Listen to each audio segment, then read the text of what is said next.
Hey, hello. Welcome to Retro Training. Enjoy the course today. Basically, we're going to be talking about asbestos-containing materials.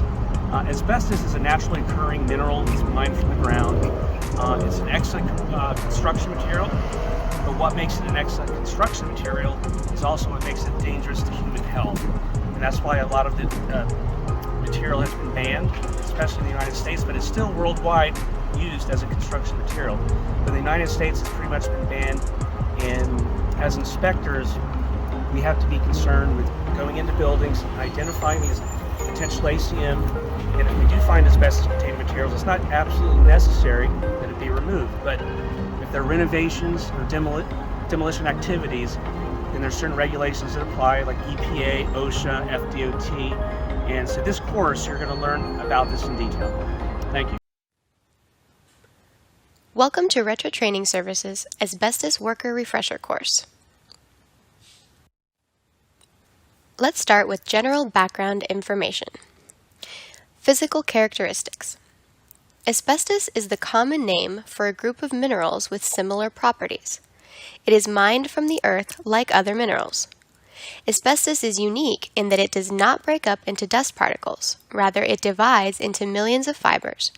Most of these fibers are so small that they cannot be seen by the naked eye. Types of asbestos.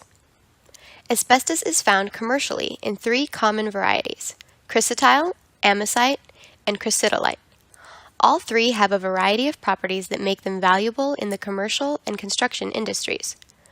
The most important property is the ability of asbestos to resist heat and cold. In fact, asbestos has been used in more than 3,000 commercial products.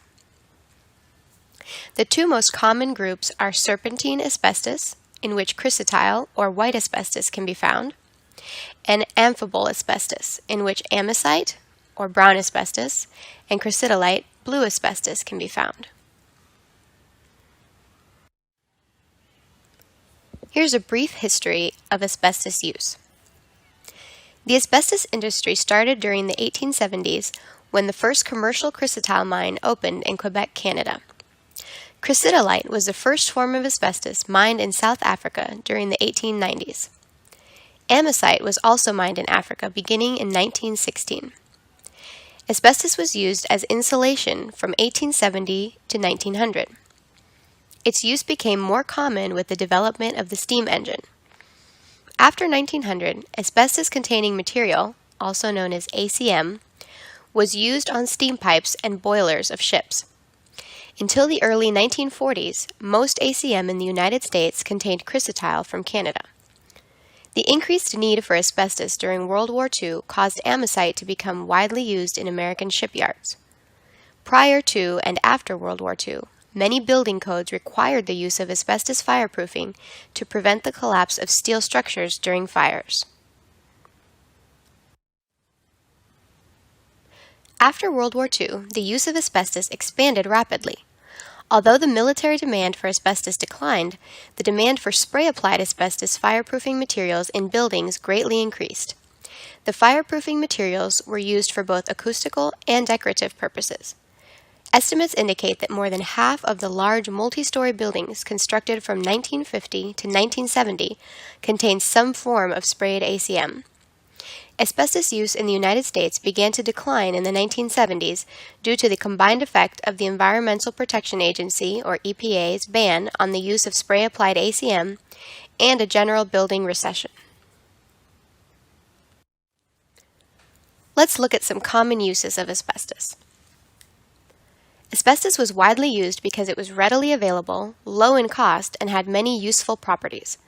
It has been used in hundreds of products, particularly within the construction industry, because of its unique properties like fire resistance, high tensile strength, poor conduction of heat, cold, and electricity, poor conduction of sound and condensation, resistance to chemical attack.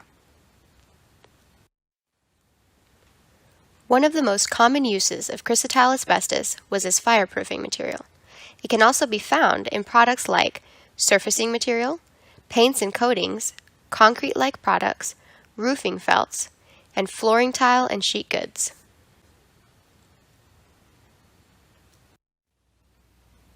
This is a map showing the known locations of asbestos rock in the United States. Asbestos conditions. The EPA has defined friable and non-friable asbestos-containing material in the National Emission Standard for Hazardous Air Pollution, or NESHAP. Friable refers to products that can be crumbled, crushed, or reduced to powder by hand pressure. Non-friable refers to products that, when dry, cannot be crumbled, crushed, or reduced to powder by hand pressure. These terms are not categories of asbestos, rather conditions.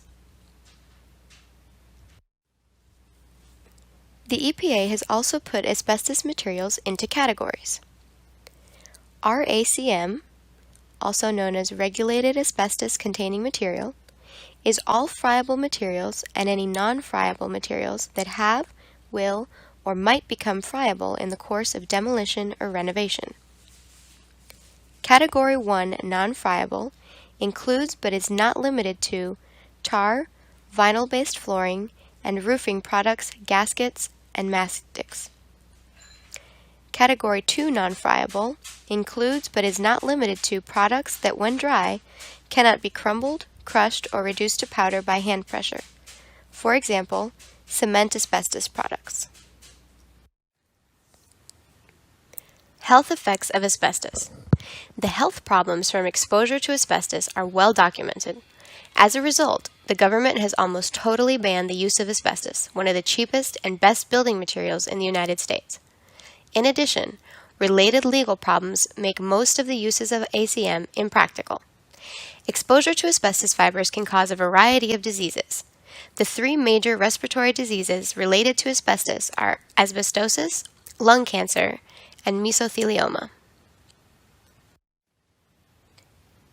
During the early 1970s, the Occupational Safety and Health Administration, OSHA, tried to respond to the health and legal problems by issuing regulations and guidelines to limit industrial exposure to asbestos fibers.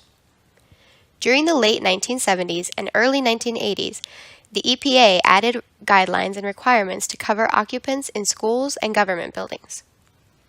Prior to that time, voluntary standards prepared by the American Conference of Governmental Industrial Hygienists recommended limiting exposure to industry. The first standards, called threshold limit values, were established in the 1930s.